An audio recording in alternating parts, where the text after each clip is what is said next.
Mari buka hati kita untuk menikmati kasih Tuhan yang dicurahkan di tempat kita. Karena kita percaya bahwa di dalam hadiratnya ada kekuatan yang baru, memulihkan, membangkitkan kita. Terima kasih Tuhan Yesus. Kami mau menikmati kasih. Saat indah ku berhadapan denganmu, memandang wajahmu, Yesus kekasih jiwaku.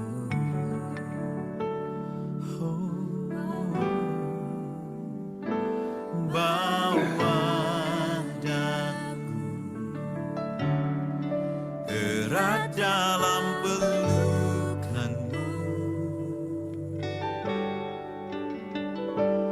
menikmati kasih dan indahnya hadiratmu.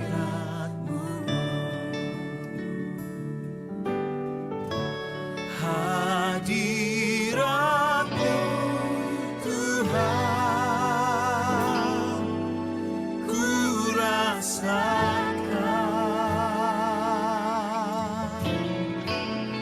kekudusan-Mu Bapa, penuh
haleluya.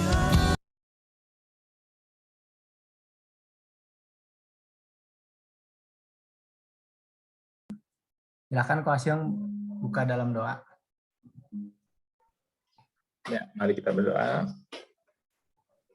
Haleluya. Ya.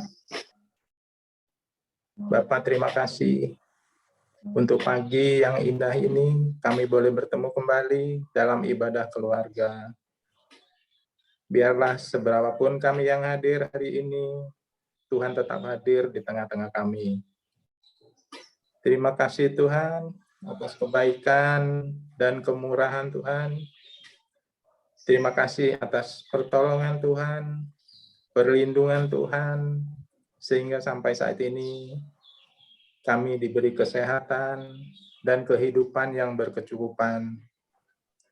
Sebentar kami hendak mendengarkan sebagian dari firman-Mu, urapi hamba-Mu yang akan membimbing kami, biar apa yang kami dengar dari mulut-Nya menjadi berkat bagi kami semua. Terima kasih Tuhan, kami menyerahkan semua ibadah ini ke dalam tangan-Mu. Dalam nama Tuhan Yesus, kami berdoa. Haleluya. Amin. Ya, amin. Puji Tuhan.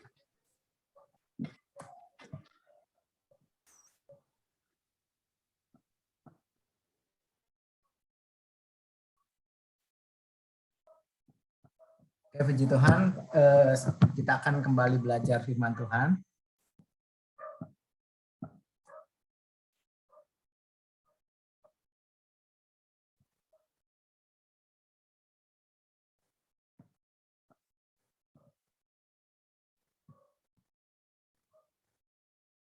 Pada pagi hari ini kita akan belajar tentang khawatir ya. Khawatir itu apa, seperti apa, nanti juga mungkin rekan-rekan bisa memberikan satu pendapat tentang tema khawatir.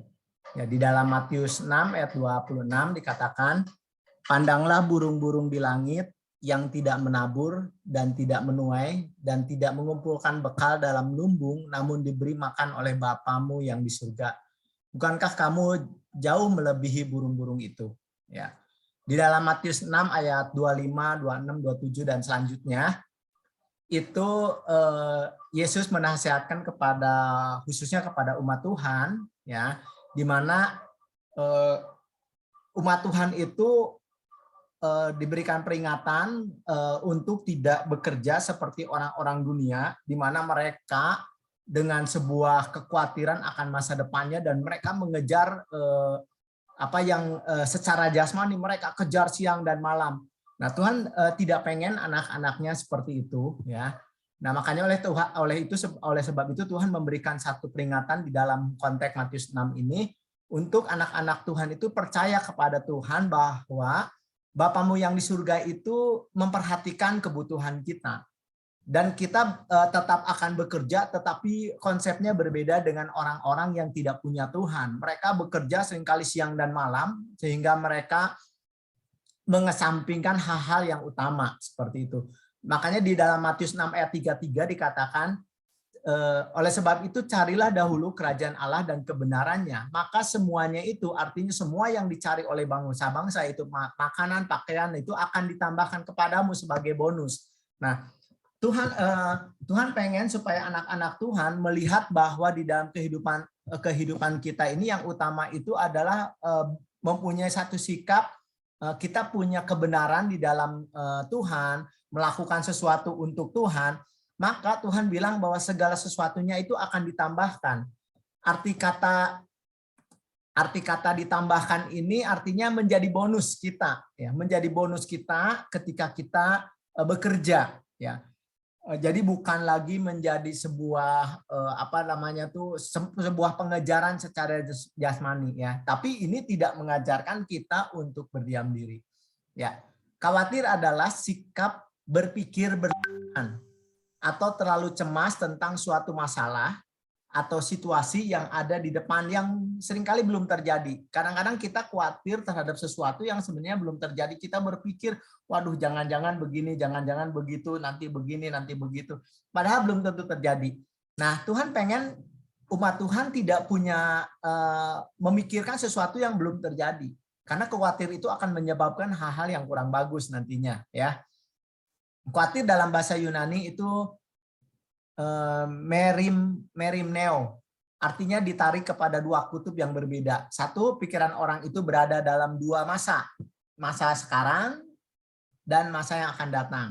Nah, pikiran orang tersebut berada di dalam kenyataan, kemungkinan yang akan datang. Jadi khawatir itu dia tuh hidup di masa sekarang, tetapi berpikir ke masa yang akan datang, dan itu menyebabkan ketakutan tersendiri, ya.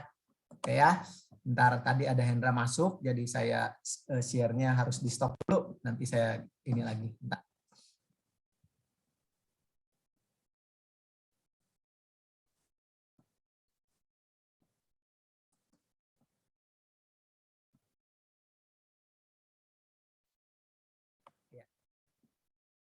Nah, di dalam kekhawatiran kita akan membedakan sedikit apa sih sebenarnya ini kadang-kadang kalau dalam kehidupan agak sulit ya mencampur antara khawatir, takut, dan cemas.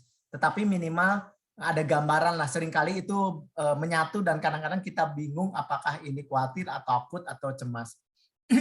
Takut itu adalah suatu mekanisme pertahanan hidup dasar yang terjadi sebagai respon terhadap sesuatu. Pelajaran banget ya, stimulus tertentu seperti rasa sakit, ancaman bahaya, batas yang wajar dalam kondisi-kondisi tertentu yang tidak pernah kita duga. Ini manusiawi karena ini bagian dari emosi yang diberikan Tuhan, efeknya kita menjadi gelisah. Nah, kecemasan adalah suatu istilah yang menggambarkan gangguan psikologis yang dapat memiliki karakteristik yaitu berupa rasa takut. Nah, jadi gini, saya jelasin aja lah biar simpelnya.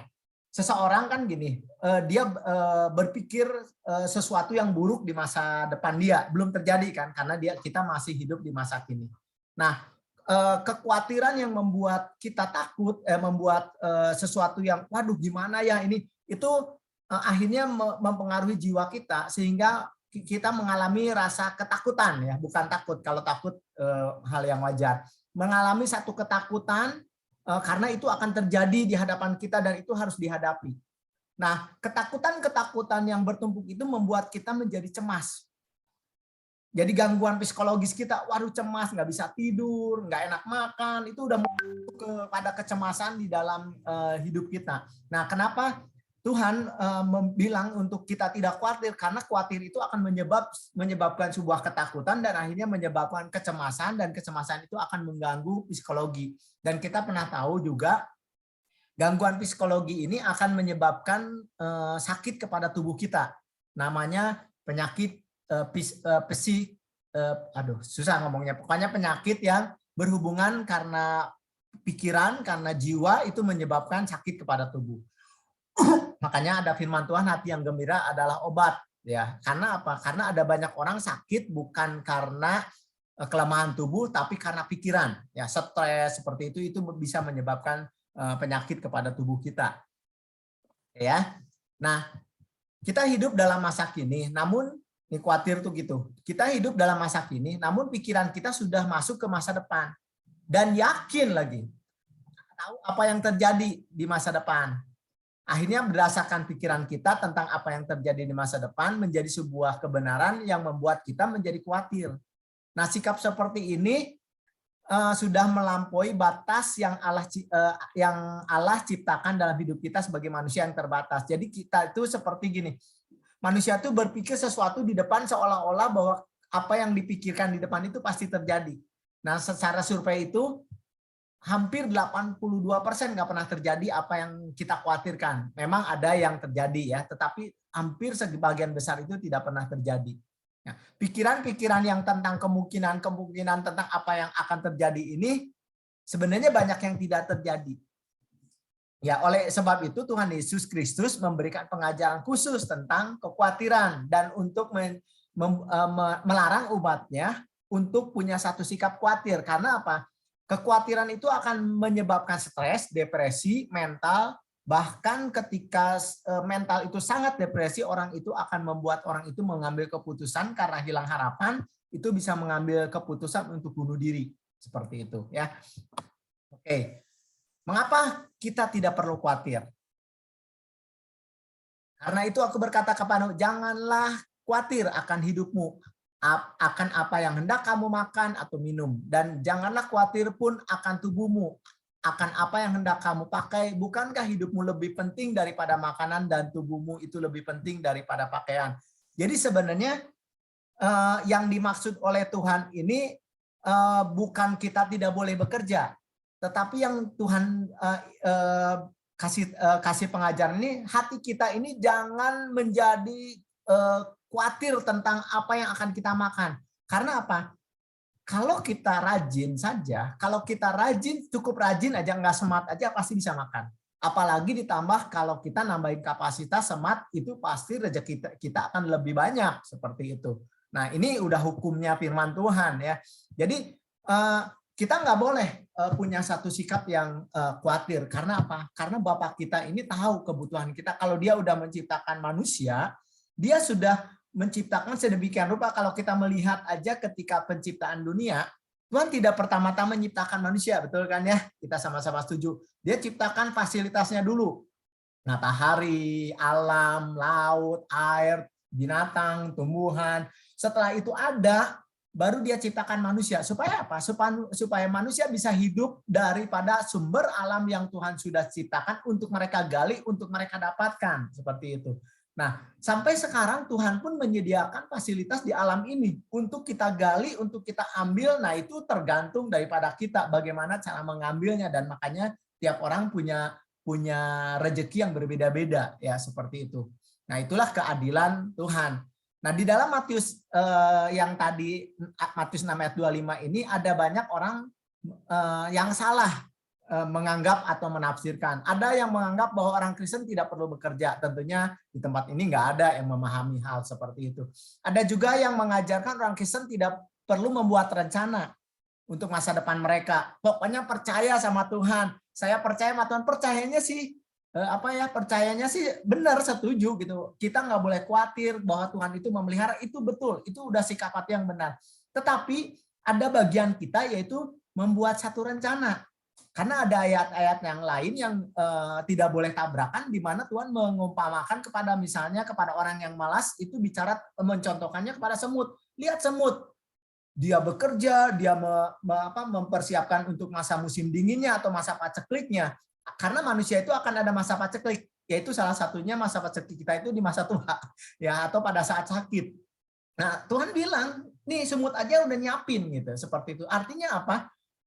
Kita nggak boleh khawatir, tetapi Tuhan mendorong untuk kita supaya kita mempersiapkan. Nah, kalau saya perhatikan, kalau kita kerjakan hal itu, justru ketika kita mempersiapkan, ketika ada masa paceklik, justru kita akan tidak terjebak ke dalam masa kekhawatiran karena kita sudah mempersiapkan, dan kita akan malah lebih banyak bersyukur. Bahkan kalau keadaan kita lebih baik, bisa menolong orang lain. Sebenarnya itu. Jadi sebenarnya kekhawatiran ini bisa diantisipasi sebelumnya kalau kita banyak persiapan seperti itu. Tapi kekhawatiran kan tidak hanya sekedar makanan dan minuman, ada banyak hal lain tentang masa depan anak atau apa, ada banyak hal kekhawatiran tentang anak ini bisa bisa hidup mandiri atau tidak. Nah, hal seperti itu. Tapi Tuhan bilang jangan khawatir. Ajar mereka lebih baik pasti mereka bisa mandiri kalau kita tentang masalah tentang anak. Ada juga yang memahami bahwa ini hanya sekedar mencari kerajaan Allah saja dan kebenarannya. Semuanya itu akan ditambahkan kepadamu. Artinya kita pokoknya pelayanan aja di gereja aja, pasti nanti rezekinya datang. Kalau tidak dipanggil menjadi full timer, ya kita tidak boleh bersikap seperti itu. Karena apa? Karena full timer itu juga bekerja di ladang Tuhan. Dia bekerja. Dia tidak sedang duduk manis, tapi dia sedang berjuang untuk kerajaan Allah. Nah, ada orang-orang yang salah memahami bahwa ketika dia bekerja terus pelayanan, pilih mana? Pilih pelayanan, akhirnya dipecat misalnya, seperti itu. Oh, waktu ditanya kenapa kamu nggak ke gereja? Oh, saya ikut doa. Kenapa kamu nggak ke gereja? Kenapa? Karena saya ada pelayanan. Ya pasti dipecat. Karena yang dimaksud Tuhan bukan itu. Ya, tiap orang punya panggilannya masing-masing. Kalau full timer, yang dia nggak akan mengerjakan hal-hal yang seperti tadi, pelayanan, doa, kunjungan. Tapi kalau orang yang bekerja, kerjakanlah apa yang ada di tanganmu. Dia bekerja untuk Tuhan, punya masing-masing tanggung jawab di situ ya. Oke, saya tidak akan berpanjang karena pasti Bapak Ibu di sini paham banget lah tentang ayat ini. Pengertiannya tidak akan salah tafsir. Jadi kita tidak perlu khawatir karena kita memiliki Bapa yang maha baik ya. Kita belajar kemarin Bapa yang sangat murah hati. Ya, kita sudah merasakan bagaimana kemurahan hati walaupun di tempat ini ada yang sudah pensiun, ada yang sudah tidak punya pekerjaan, tetapi Tuhan tetap memelihara kita. Nah, itu luar biasanya Tuhan bahwa membuktikan bahwa Tuhan itu luar biasa mengasihi kita ya. Karena kita memiliki Tuhan yang berkuasa, yang memiliki rancangan yang baik bagi kita di mana hidup kita ada di dalam kemurahannya. Nah, saya dorong buat anak-anak yang masih teman rekan-rekan di sini yang masih muda. Ya, beda dengan orang-orang yang sudah dia sudah cukup bekerja sekian lama. Tetapi bagi orang-orang yang muda kita tidak punya satu cita-cita yang masih tetap selama ada tenaga kita terus berjuang untuk kemuliaan Tuhan. Ya, yang kedua, kenapa kita tidak boleh khawatir? Karena firman Tuhan bilang, siapa di antara kamu yang karena kekhawatirannya dapat menambahkan sehasta saja pada jalan hidupmu. Jadi kekhawatiran itu tidak pernah membuat kita maju satu langkah pun. Dengan kita berpikir, khawatir, takut, itu tidak pernah membereskan masalah-masalah yang ada di hadapan kita. Jadi oleh sebab itu, khawatir itu adalah sesuatu yang membuang waktu, sesuatu yang tidak ada gunanya. Yang ketiga, ketika kita khawatir, sebenarnya kita sedang tidak mempercayai Tuhan secara tidak langsung. Kenapa? Karena Tuhan bilang bahwa aku adalah Bapamu yang akan memelihara kamu, tetapi kita khawatir. Artinya apa? Kita dengan Tuhannya itu hubungannya kurang dekat, sehingga kita tidak mempercayai sesuatu yang Tuhan katakan seperti itu. Ya kalau misalnya kalau kita cerita mempercayakan sesuatu, kita sama istri kan percaya akan hal-hal yang ada di orang-orang yang dekat dengan kita bisa percaya, kita omongan dia atau apa dia kita bisa percaya karena kita punya hubungan dekat. Tetapi ketika hubungan itu renggang, maka apa yang dikatakan belum tentu kita percaya. Sama dengan ketika Tuhan ngomong di firman Tuhan, walaupun firman Tuhan kadang-kadang kita nggak bisa percaya. Karena apa? Karena mungkin kita kurang dekat sama Tuhan, seperti itu. Oleh sebab itu kedekatan itu sangat berhubungan erat dengan mempercayai Tuhan apa yang dikatakan oleh firman Tuhan. Nah, sikap khawatir adalah satu sikap yang seolah-olah kita sedang tidak mempercayai Tuhan. Oke ya, saya lanjut dulu. Ini lewat. Nah, bagaimana mengatasi kekhawatiran? Mengatasi kekhawatiran menurut Filipi 4 ayat 6 sampai 8 dikatakan, janganlah hendaknya kamu khawatir tentang apapun juga, tetapi nyatakanlah dalam segala hal keinginanmu kepada Allah dalam doa dan permohonan dengan ucapan syukur. Damai sejahtera Allah yang melampaui segala akal akan memelihara hati dan pikiranmu dalam Kristus Yesus. Jadi akhirnya saudara-saudara, semua yang benar, semua yang mulia, semua yang adil, semua yang suci, semua yang manis, semua yang sedap didengar, semua yang disebut kebajikan dan patut dipuji, pikirkanlah semuanya itu. Ya. Nah, Filipi 4 ayat 6 sampai 8 Paulus mengungkapkan itu kepada jemaat Filipi karena waktu itu Paulus ada di dalam keadaan sedang dipenjara karena pelayanan. Dan dia tidak tahu apa yang terjadi, apakah dia akan tetap selamanya di penjara atau dia akan dihukum mati waktu di penjara. Tetapi Paulus mampu mengungkapkan sesuatu bahwa apa yang terjadi di dalam dirinya, dia ungkapkan bahwa kita nggak boleh khawatir dengan apa yang terjadi karena kita tidak pernah tahu apa yang terjadi di depan kita. Tetapi biarlah kekhawatirannya apa yang ada itu nyatakan dalam segala keinginanmu kepada Allah dalam doa. Kita datang kepada Tuhan. Meminta sesuatu kepada Tuhan, memohon sesuatu kepada Tuhan. Dengan apa? Dengan ucapan syukur. Kenapa dengan ucapan syukur? Bukan artinya Tuhan saya bersyukur saya di penjara, kata Paulus. Bukan itu. Tetapi Paulus mengucap syukur karena apa? Karena dia tahu, dia bisa melihat di dalam sebuah penderitaan itu ada Allah yang akan melakukan sesuatu yang besar kepada dia. Ketika kita mengucap syukur, maka akan ada dalam doa dan permohonan ucap syukur, maka akan ada damai sejahtera. Ya, yang melampaui segala akal itu sesuatu yang di luar kapasitas kita. Orang menderita kok bisa damai, kan aneh kan, tetapi itu akan terjadi. Damai sejahtera Allah itu akan memelihara hati dan pikiran kita, karena pikiran kita akan khawatir. Damai sejahtera itu akan memelihara kita sehingga kita memiliki satu kepastian, keyakinan bahwa Tuhan selalu ada di pihak kita dan memelihara kita. Nah, lalu dikatakan jadi akhirnya gimana caranya? Daripada memikirkan sesuatu yang buruk, ya, sesuatu, aduh gimana nanti besok. Nah, Pak Gunawan pernah bilang, pikirkan semua yang benar, pikirkan semua yang mulia, pikirkan kebaikan-kebaikan Tuhan, pikirkan kemurahan-kemurahan Tuhan. Itu akan membuat pikiran kita menjadi tenang dan kita akan semakin bertumbuh di dalam mempercayai Tuhan. Ya, jadi bagaimana mengatasi khawatir? Yaitu kita berdoa, menyerahkan kekhawatiran kita kepada Tuhan.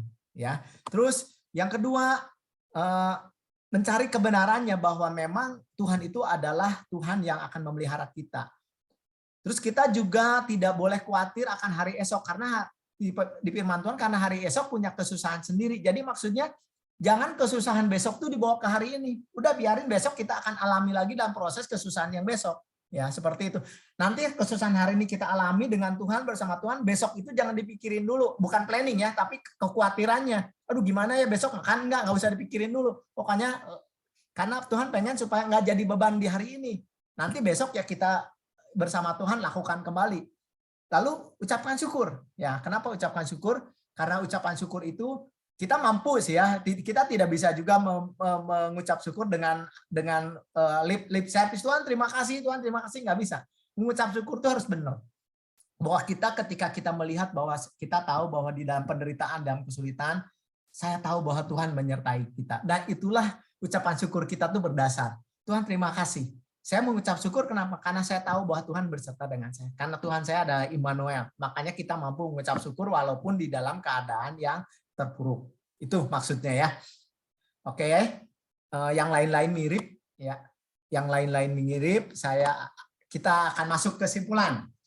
Nah, kesimpulannya adalah di Filipi 6 ayat 6 sampai 7. Janganlah hendaknya kamu khawatir tentang apapun juga, tetapi nyatakanlah dalam segala hal keinginanmu kepada Allah dalam doa dan permohonan dengan ucapan syukur. Maka damai sejahtera Allah yang melampaui segala akal akan memelihara hati dan pikiran dalam Kristus Yesus. Ya. Ya. Puji Tuhan. Firman Tuhannya kebut nih. Biasa kena kejar tayang. Tapi maksud yang penting paham ya. Oke, sebelum kita diskusi tentang kekhawatiran, kita akan berdoa dulu ya. Yuk kita berdoa sama-sama. Bapak, kami bersyukur kepada Engkau kalau pada hari ini kami belajar tentang kebenaran firman-Mu Tuhan. Kami tahu Tuhan Engkau menyayangi kami. Kami tahu Engkau mencintai kami sebagai umat-Mu. Oleh sebab itu, Engkau memerintahkan kepada kami untuk jangan khawatir. Karena kekhawatiran mengakibatkan kami menjadi sakit. Kekhawatiran kami membuat kami takut. Kekhawatiran membuat kami cemas. Dan itu akan membuat rohani kami terganggu. Dan kita menjadi kami tidak lagi mempercayai Tuhan sebagai Allah yang memelihara kami. Oleh sebab itu Tuhan, kami bersyukur Tuhan untuk firman-Mu pagi ini Tuhan. Untuk kami tetap mempercayai Tuhan. Untuk kami tetap mengerti bahwa Engkau ingin hidup kami ada di dalam damai Tuhan. Di mana Engkau selalu menyertai kami, kemurahan Tuhan selalu ada pada kami Tuhan. Biarlah kekhawatiran di sekeliling kami tidak melihat tentang keadaan sekeliling, tapi kami melihat bahwa kami punya Tuhan yang mampu mengatasi segala sesuatunya Tuhan. Terima kasih Tuhan. Kami bersyukur kepada Engkau. Hanya di dalam nama Tuhan Yesus kami berdoa dan mengucap syukur. Amin. Amin. Puji Tuhan.